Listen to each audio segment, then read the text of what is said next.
Hi, I'm Ben, and this is Nina, and we're from Eagle Optics. This is part of a series of videos that we're going to shoot to show you some of the basic terms and concepts involved with binoculars, a little bit of how they work, and hopefully provide you with information to help you make an informed purchase about what's right for you. Right, today we're going to talk about what the numbers mean, in particular magnification or power of the binocular. Alright, let's talk about the numbers on this binocular. You can see the numbers right on the center focus wheel. This is an 8x42, which means 8 is the magnification or power of the binocular.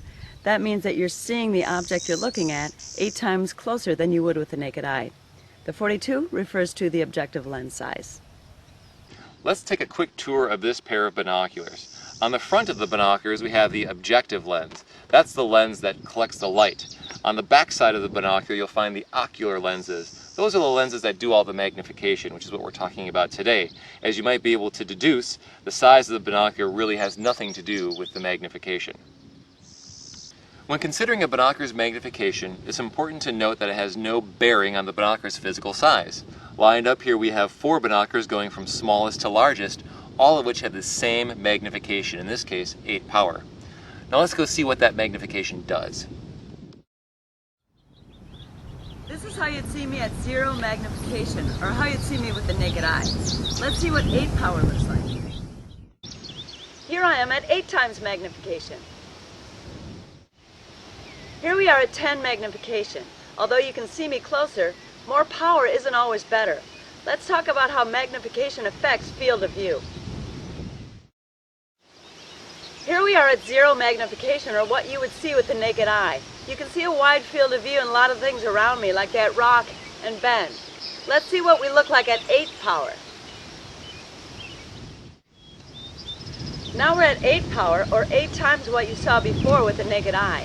Now the field of view is a little bit narrower. You can no longer see that rock, but you can still see bend. Let's see what it looks like at 10 power. Here we are at 10 power, and although you can see me closer, you can no longer see the rock or bend. So remember that as you go up in power in a binocular, the field of view is diminished. You may want to keep that in mind if you're choosing a binocular for bird watching or spectator sports, where you need a wider field of view. Another thing to consider as you add magnification to a binocular is how it affects the binocular's stability.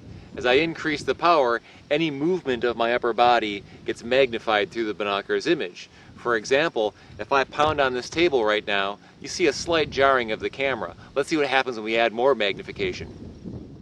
So here we are at higher magnification. That same jarring motion produces significantly more shake in the image. This is something to consider as you look at binoculars with higher magnification. You're going to need to hold them steady. So one final consideration when we talk about magnification is that how it affects your image stability. As you increase the power of binoculars, keep in mind that you're also going to increase the amount of movement that your upper body has.